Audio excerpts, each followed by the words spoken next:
कल तक गीता भगवान के पत्र में आप लोग सुन रहे थे कि जो सच्चा गुरु होता है वो हमारे लिए इतना कुछ करता है और उसके इस पृथ्वी पर लाखों एहसान है। केवल तुम्हारे ऊपर ही नहीं, तुम्हारी देह रूपी पृथ्वी पर ही नहीं, लेकिन सारी सृष्टि पर ब्रह्मज्ञानी के लाखों एहसान होते हैं। क्योंकि जहाँ जहाँ ब्रह्मज्ञानी के कदम पड़ते हैं, वो जहाँ जहाँ जाता है वहाँ वहाँ पर कुछ ना कुछ अच्छाई, भलाई, शुद्धता, पवित्रता कुछ ना कुछ वहाँ पर आती चली जाती है। तो जिधर से भी वो गुजरता है तो वहाँ का वातावरण अच्छे होते जाता है। जैसे सुगंध लेके अगर आप कहीं भी चले जाओगे तो वो सुगंध वहाँ वातावरण में फैलती जाएगी। दुर्गंध लेके जाओगे तो दुर्गंध फैलती जाएगी। तो आपके विचार ही अच्छे बुरे होते हैं। आपके विचारों की सुगंध है तो विचारों की दुर्गंध है। तो आप अच्छे वाइब्रेशंस अगर अपने लेके जाते हो, ज्ञान के विचार अपने साथ लेके जाते हो, तो ज्ञान की सुगंध, प्रेम की सुगंध फैलती है। उससे सारा वातावरण अच्छा होता है। ब्रह्मज्ञानी का धरती पे होना ही बहुत होता है। बोलते संत ना होते जगत में तो जल मरता संसार। अगर सच्चे संत संसार में नहीं होते तो संसार तो कब का समाप्त हो गया होता। बोलते संतों के बल पे ही, ज्ञान के बल पे ये धरती अभी तक जैसे टिकी हुई है और हमारे अंदर भी तभी स्थिरता है। तो ज्ञानी के तो लाखों एहसान हैं, हम उसका एहसान का कभी भी बदला चुका नहीं सकते हैं। फिर आगे गीता भगवान ने जिस प्रेमी के लिए पत्र लिखा है उनके लिए बड़ी अच्छी बात लिखी है कि तुम्हारे साथ तो भगवान की मुलाकात अजीब और सुंदर ढंग से हुई कि तुम हाथ से पकड़कर घसीट कर उसे घर ले आई। भगवान इतने सरल तरह से तो किसी को नहीं मिला है। कभी कभी कोई भक्त ऐसे होते हैं, कभी मान लो गुरु किसी शहर में गए तो वहाँ तो बहुत लोग नए भी जुड़ जाते हैं, पहली बार देखते हैं उनको, और पहली बार देखते हैं, पहली बार सुनते हैं ज्ञान। फिर जिनके घर में भी होते हैं तो फिर जो जानकारी के पहले से आए हुए लोग होते हैं वो कहते हैं अब हम गुरु हमारे घर में चलिए, अब हमारे घर चलिए। क्योंकि जिस घर में ठहरे हुए हैं वहाँ तो गुरु ठहरे हुए हैं, जिस जगह सत्संग हो रहा है वहाँ तो सत्संग हो ही रहा है। मगर बाकी प्रेमियों के घर भी हम देखते हैं कि सारा दिन में न जाने कितने घरों में गुरु का जाना होता है। इधर चाय, इधर नाश्ता, या इधर ऐसे ही मिलने जाना, इधर वैसे ही मिलने जाना, लंच कहीं हो रहा है, कहीं कुछ हो रहा है, किसी बहाने से हर एक कहता है हमारे घर भी चलिए, हमारे घर भी चलिए। लगता है कि हमारे घर भी गुरु के कदम पड़ जाए तो अच्छा है। तो जो पहले से सत्संग में आए होते हैं वो लोग तो बड़े अधिकार के साथ कहते हैं। तो जिनके लिए लिखा है बोले तुमने तो जैसे कि बिल्कुल नई थी और ऐसे हुआ कि तुम हमको जबरदस्ती अपने घर लेके चली। कभी कोई नया होता है तो वो कहता है कि नहीं आप मेरे घर भी ज़रूर चलो, और उनके अंदर के भाव इतने अच्छे होते हैं कि गुरु के भी कदम वहाँ पड़ जाते हैं। बाकी लोग जो लोकल लोग वहाँ के होंगे वो बोलेंगे अरे पता नहीं इनके घर अभी क्यों जा रहे हैं, इनके घर तो हम लोग भी अभी नहीं गए, या ये तो अभी पहली बार मिली हैं तो इनके घर कैसे चले जाएं। लेकिन ज्ञानी के अंदर में जिसके लिए जो भावना आ जाए या जो जैसा भाव जगाए, जो जैसा भाव जगाए वो वैसे ही फल पाए। तो वही बात बताई कि तुम्हारे साथ तो भगवान की मुलाकात अजीब और सुंदर ढंग से हुई कि तुम हाथ से पकड़कर घसीट कर उसे अपने घर ले आई। तो भगवान इतने सरल तरह से तो किसी को भी नहीं मिला है जितने सरल तरह से भगवान तुमको मिले, गुरु तुमको मिले, तो इतना तो किसी को नहीं मिला। तुम ही सच्चा अर्जुन हो। भगवान ने भी जल्दी कृपा करके तुम्हें अपनी पहचान दी क्योंकि तुम पूर्ण लायक हो। वे तुम सच्चे अर्जुन की तरीके से तुमने ज्ञान को अर्जित किया। जैसे भगवान ने अर्जुन को बस जब उसने एक बार शरणागत होके अपना कष्ट प्रकट किया तो भगवान ने उसे पूरा ब्रह्म ज्ञान दे दिया तुरंत। ये नहीं कि ये भी ज्ञान के लायक है कि नहीं है, इसको भी ज्ञान दें कि ना दें। मगर भगवान ने तो उसको ज्ञान पूरा ही पूरा दे दिया। तो उनके लिए भी बोला कि तुम भी देखो कि कैसे तुमने एकदम से अपने ऊपर कृपा कर ली है, और भगवान ने भी जल्दी कृपा करके तुमको अपनी पहचान दी, क्योंकि तुम पूर्ण लायक हो। जो पूर्ण होता है, लायक होता है, तो उसको लायकी मिल जाती है। हम अपने को लायक बनाते चले जाएं, हम दूसरे को ना कहें, किसी और बात में ना पड़े, हम बोलें कि हम अपने को उस लायक बनाएं। तुम डिजर्व करोगे, तुम लायक बनोगे तो तुमको लायकी मिलेगी। इच्छा करते रहो मुझे भी मिले, मुझे भी मिले, तो इच्छा करने से थोड़ी कुछ मिलता है। उसके लिए आप माया में भी अगर इच्छा करते हो तो केवल इच्छा करने से माया नहीं मिलती है, इच्छा करने के बाद उसको पाने का प्रयत्न भी करना पड़ता है, कोई तरीका अपनाना पड़ता है। और उस बिजनेस में आपको लॉस होता है तो दूसरा बिजनेस करते हो, प्रॉफिट होता है तो उसी को आगे बढ़ाते हो। नौकरी भी आपको करनी पड़ती है तो नौकरी करते हो, उस नौकरी से अगर संतुष्ट हो या उससे और ज़्यादा पैसे वाली आपको चाहिए तो उसके लिए प्रयास करते हो। मिल जाती है तो बहुत अच्छी बात है, वरना जो है आप उसी में खुश रहते हो। तो कोशिश तो आपको माया पाने के लिए भी करनी पड़ती है। तो ऐसे ज्ञान को पाने के लिए, परमात्मा को पाने के लिए केवल इच्छा रखनी काफ़ी नहीं होती, लेकिन उसके लिए हमको पुरुषार्थ करना पड़ता है, उसके लिए हमको प्रयास करना पड़ता है कि हम प्रयास करेंगे, पुरुषार्थ करेंगे तो हमको परमात्मा मिलेगा। तो अपनी ओर से कमी नहीं करो, आप अपने को लायक बनाते चले जाओ। हम इस लायक बन जाएं कि भगवान की कृपा हम पे हो जाए, हमारे अंदर चाह इतनी हो कि परमात्मा हमारे ऊपर कृपा करने के लिए बाध्य हो जाए। अपने को इतना शुद्ध पवित्र अच्छा सा अपना बनाते चले जाओ। तो ये कि जो अपने को पूर्ण लायक बना लेता है कि मैं ब्रह्म ज्ञान को पाने के लिए पूरा लायक हूँ। तो लायक कैसे बनोगे? जब आपके अंदर में विरक्ति होगी। अगर आसक्ति है तो आप लायक नहीं हो। अगर आपके अंदर विरक्त भाव है, वैराग्य पक्का है आपका, तो आप भगवान को पाने के अधिकारी हो। आप बोलो कि नहीं, एक तरफ मुझे माया भी चाहिए, संसार के सारे सुख भी चाहिए और मुझे भगवान भी चाहिए, तो फिर आप पूरे लायक नहीं हो। लायक वो होता है कि जिसको केवल भगवान चाहिए, बाकी जो भी होगा तो देखा जाएगा, माया मिले ना मिले, लेकिन एक परमात्मा तुम मेरे बन जाओ। तो जो जगत से पूर्ण वैराग्य लेके चलता है वो लायक बनता है ब्रह्म ज्ञान पाने का। और ज्ञान सुनने के बाद भी अगर तुम्हारे अंदर में जगत के प्रति रस है, या कभी लगता है वैराग्य था फिर कभी वो रस उत्पन्न हो गए हैं, तो फिर तुम लायक नहीं रहते हो। तो इसके लिए वैराग्य पक्का होगा तो आप पूर्ण लायक बनोगे, तो आपको पूरी की पूरी भगवान की कृपा आपके ऊपर होती चली जाएगी।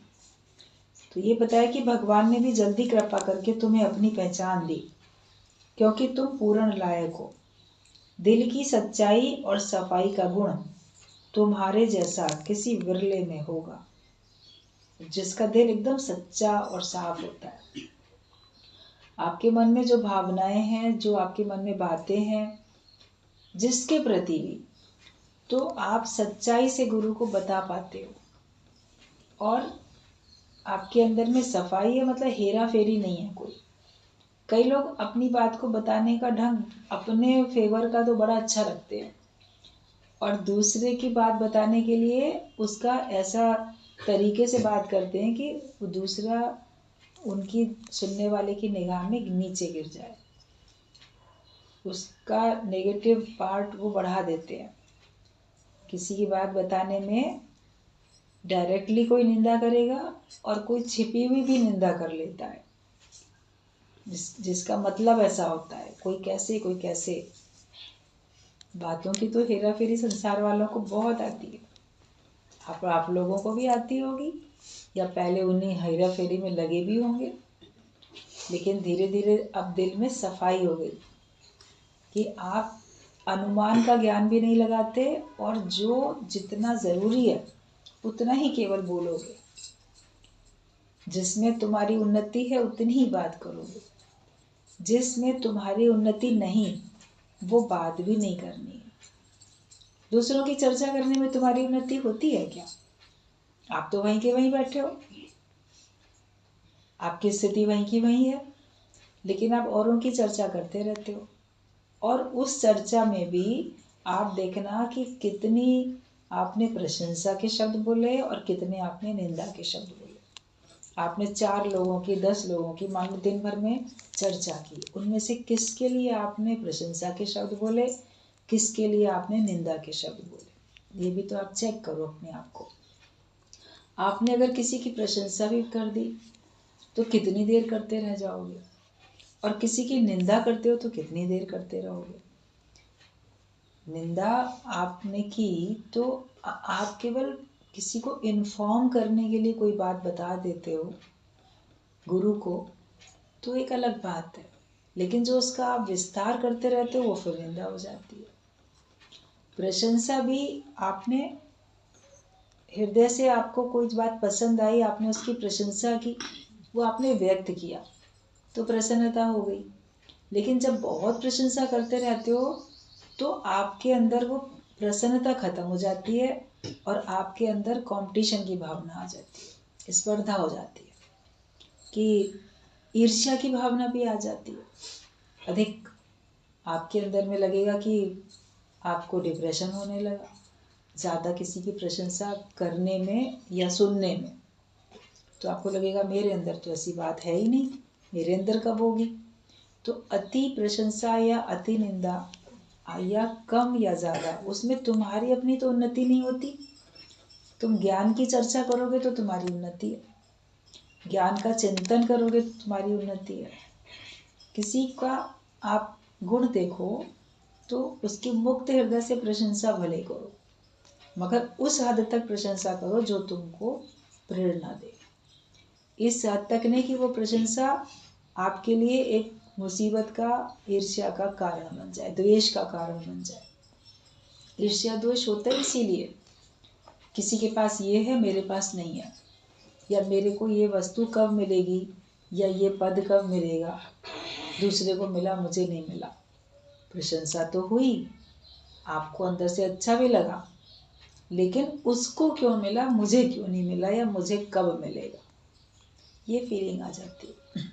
तो हमको ना किसी की निंदा में ना किसी की स्तुति में, निंदा स्तुति दोनों से हमको दूर रह के हमको अपने आत्म स्वरूप में रहना है। और निंदा हमें तो किसी की नहीं करनी, प्रशंसा आप उस हद तक कर लो जिससे कि लोग सीखें।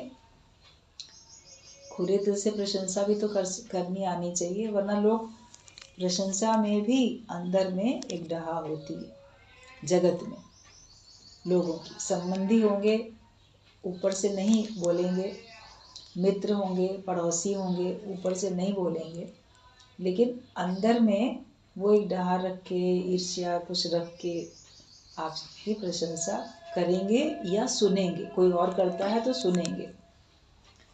तो सिर्फ वही चर्चा और वही चिंतन होना चाहिए जिसमें तुम्हारी उन्नति होती है। अपनी गिरावट के लिए किसी दूसरे को नहीं, लेकिन अपने विचारों को जिम्मेदार ठहराओ।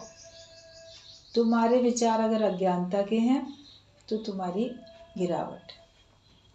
हर समय अपने आत्मिक स्वरूप में रहने में ही हमको भलाई है, और उसी का हमको अभ्यास भी करना है। तो हमारे दिल में सच्चाई हो और सफाई भी हो, हेरा फेरी ना हो। अंदर कुछ है, कह कुछ रहे हैं। बोलते ना, एक कहावत आती है कि मुख में राम बगल में छुरी, मतलब ऊपर से तो बड़ी राम राम की बात कर रहे हो, अंदर से उसका नुकसान पहुंचा रहे हो।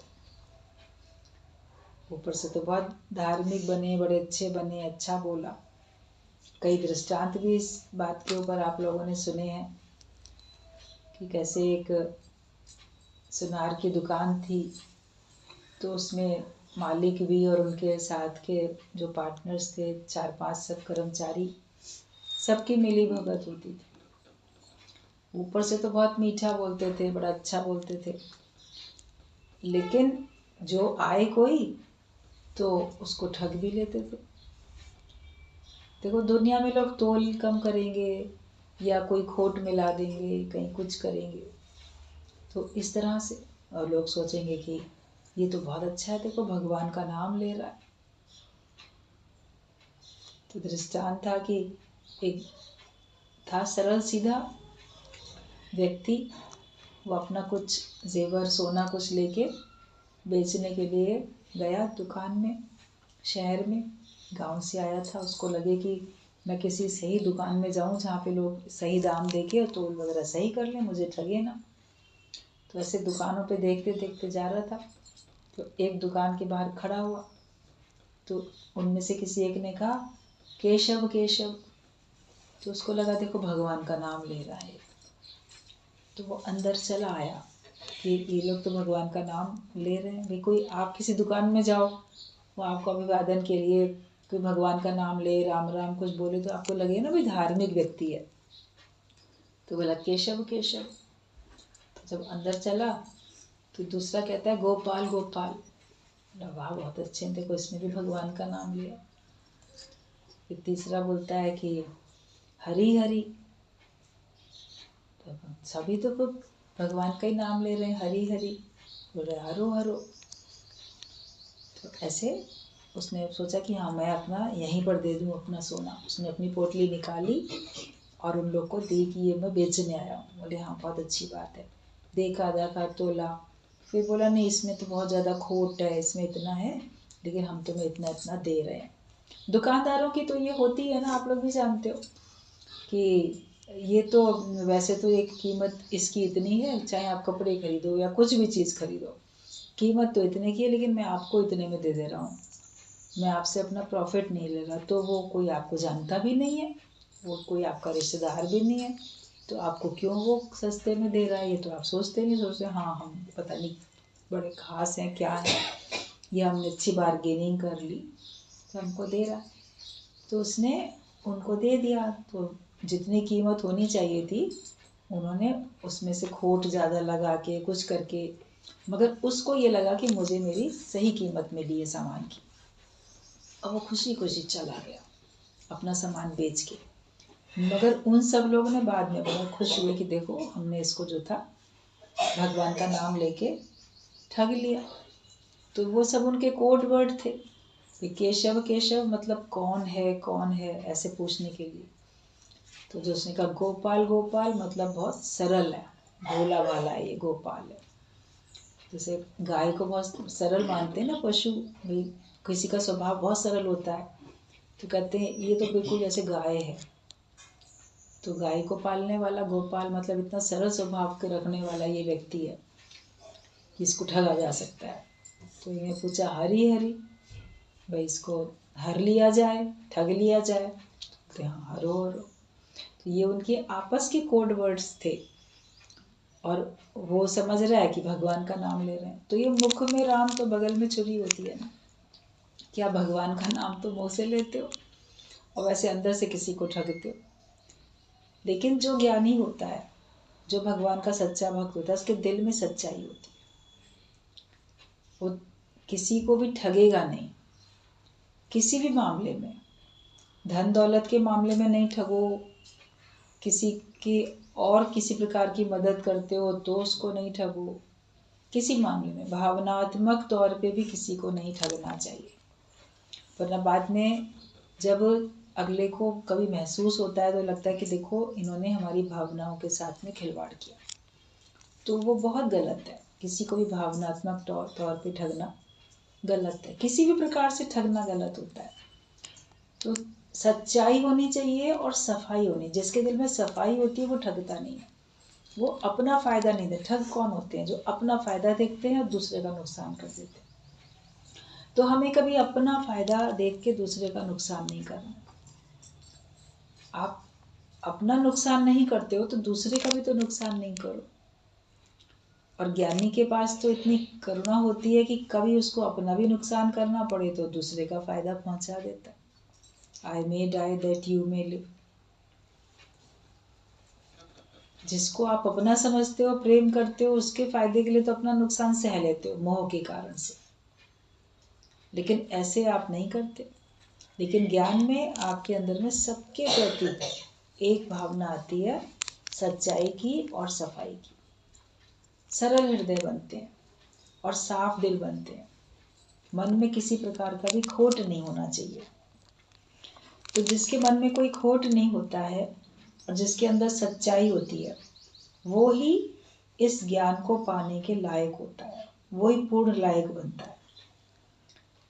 और ये सच्चाई और सफाई का गुण तुम्हारे जैसे किसी विरले में होगा, तो कम लोगों में होता है। जगत में आप कितने लोगों से मिले होंगे, उनमें आपको बहुत कम लोग ऐसे मिले होंगे जिनके अंदर में सच्चाई और सफाई आपने महसूस की होगी। बाकी सब आपको चतुर, चालाक, अपने मतलब के पूरे, स्वार्थी आप भी जानते हो, मगर आप व्यवहार में चलते हो, करते हो, अपना बचाव करते हो, चलते हो। आप सबको तो नहीं सुधार सकते। अब रास्ते में बहुत कांटे हैं तो आप कांटों से बच के ही चलोगे ना। कहीं कटीली झाड़ियाँ हैं, कहीं कुछ है, तो आप उनको तो नहीं काट काट के फेंक सकते। आप अपना मार्ग लेने के लिए अपना बचाव कर सकते हो। पत्थर हैं, कंकड़ हैं, कीचड़ है, रास्ते में तो बहुत कुछ है। तो जीवन की यात्रा में भी बहुत कुछ है, लेकिन हम उनसे बचते हुए चलते हैं।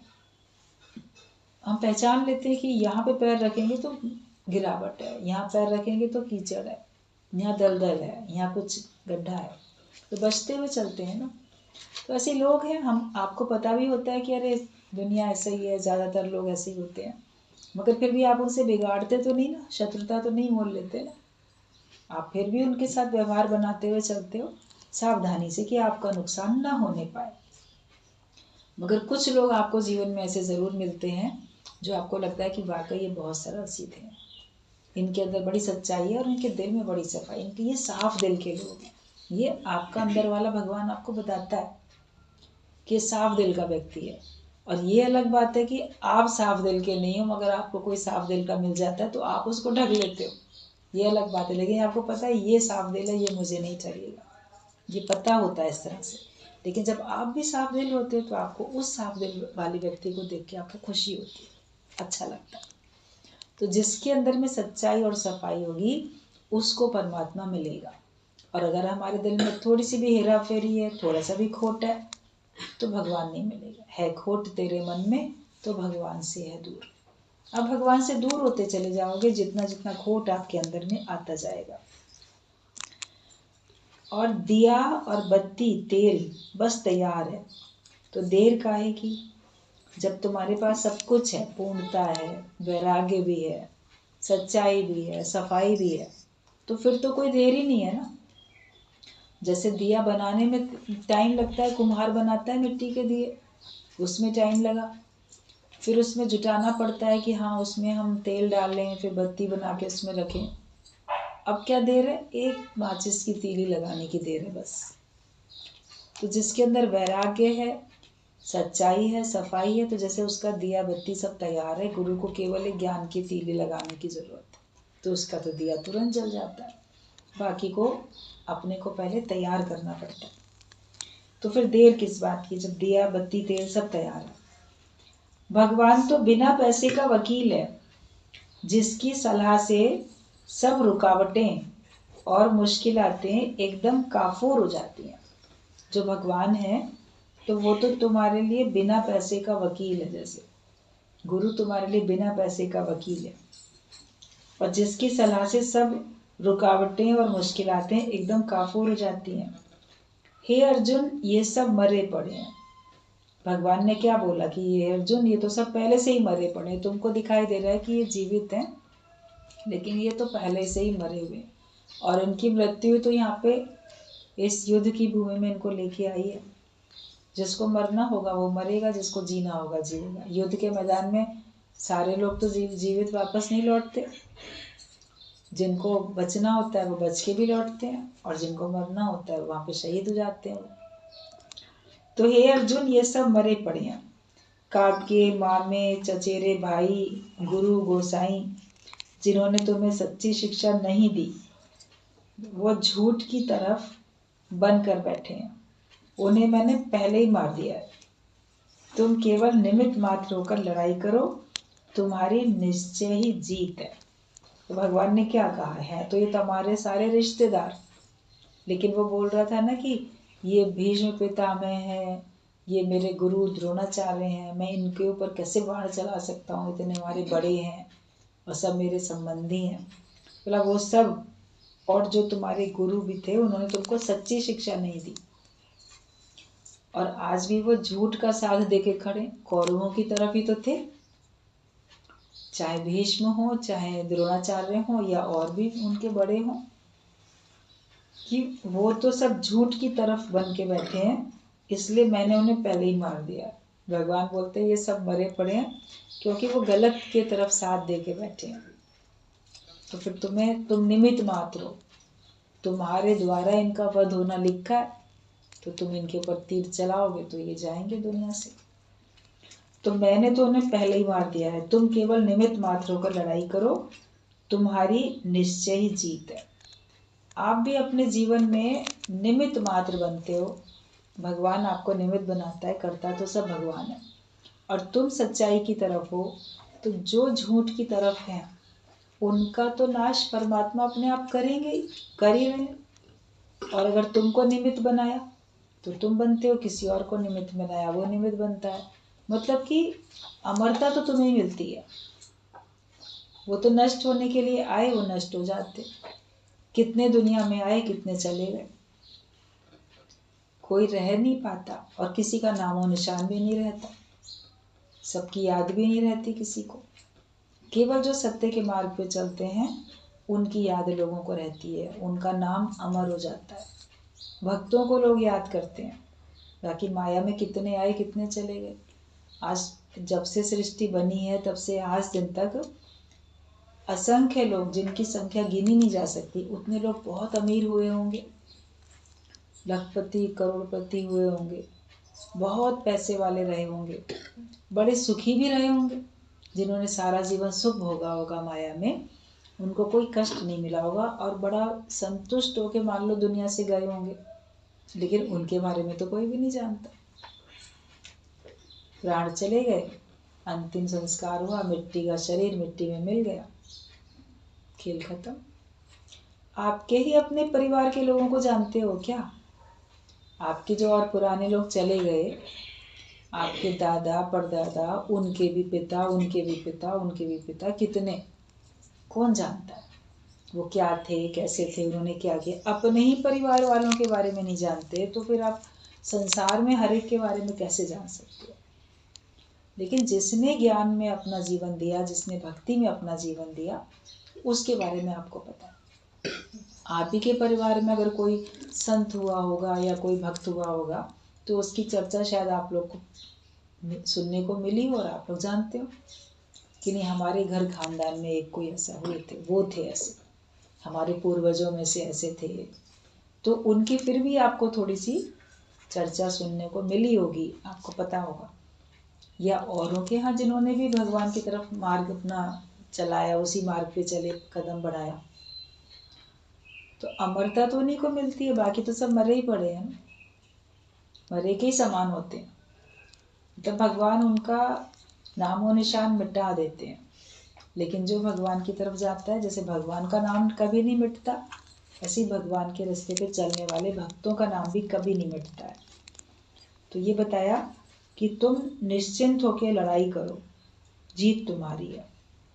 अब उसके सामने वो धर्म युद्ध था, आप लोग के सामने अगर धर्म युद्ध हो और गुरु कहे तो बात अलग है, वरना तुम तो अधर्म की पे चलोगे और बोलोगे हमारे सामने भी युद्ध है। ऐसे तो पल पल में युद्ध हर एक के सामने होते हैं। हम ज्ञान में चलेंगे तो जीत हमारी। बाकी कितने भी ज्यादा विपक्ष के लोग कितने भी ज्यादा बलशाली दिखें आपको हराने के लिए, माया है विपक्ष हराने के लिए बहुत बलशाली है, भगवान से भी अधिक प्रभावशाली माया है। लेकिन वो भी हमारा कुछ नहीं बिगाड़ पाती है, क्योंकि हमारे पक्ष में भगवान है और हम भगवान के रास्ते पे, उसके बताए हुए मार्ग पे और उसके अनुसार कर्म करते हुए हम चल रहे। भगवान ने जैसे अर्जुन को कहा वहां उसने तीर लगाया और रथ सौंप दिया, वो जिधर ले गया, इधर युद्ध नहीं इन लोग के साथ करो, इधर नहीं उधर करो। उसने पूरे युद्ध भूमि में रथ जहां जहां घुमा के जिनके सामने ले गया, अब इनको ऐसे, अब इनको ऐसे बताते गए ना, अर्जुन वैसे वैसे करता गया। तो जो भगवान के कहे अनुसार कार्य करता रहता है उसकी जीत होती है। आप अपनी इच्छा से काम करोगे तो फिर आप फिर अपने हार जीत के जिम्मेदार हो। लेकिन अगर भगवान के मर्जी से चलते हो तो हार तो कभी फिर होती नहीं है। तो नियमित होकर लड़ाई करो, तुम्हारी निश्चय ही जीत है। मेरा भक्त नाश होने वाला नहीं है। केवल विश्वास रखकर मैं को याद करके जाकर लड़ाई करो तो बेड़ा पार है। आप अगर भगवान के सच्चे भक्त हो तो आपका कभी नाश होने वाला नहीं है। बस केवल विश्वास रख के अपने जीवन संग्राम में आगे बढ़ो, मुकाबला करो। और ये विश्वास करो जिसका साथी है भगवान, उसको क्या करेगा आंधी और तूफान। जब हमने भगवान को अपना साथी बना रखा है तो भगवान तो मेरे फेवर में है, भगवान तो मेरे पक्ष में है, क्योंकि मैंने उनको अपना साथी बनाया, मैंने उनका साथ लिया, मैं उनका साथ लेकर ही चल रहा हूँ।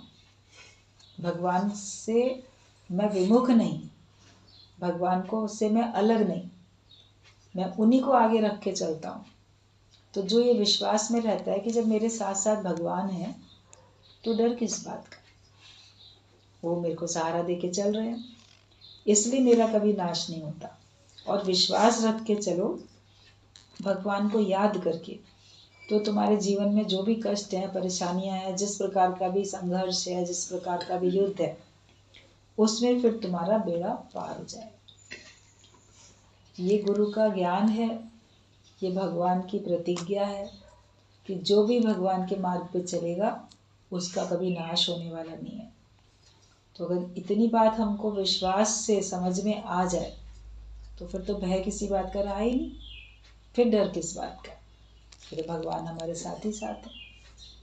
तो इसके लिए सब लोगों को अपने हर समय भगवान को याद करके, भगवान का नाम लेते हुए और भगवान का कार्य करते हुए हर एक को अपना जीवन उसी तरह से बिताना है। फिर कुछ ना बिगड़ेगा तेरा सतगुरु शरण आने के बाद, तुम्हारा कुछ भी बिगड़ने वाला है ही नहीं। निश्चिंत होके जियो बिल्कुल, ठीक है। पत्र भगवान का पूरा हो गया है।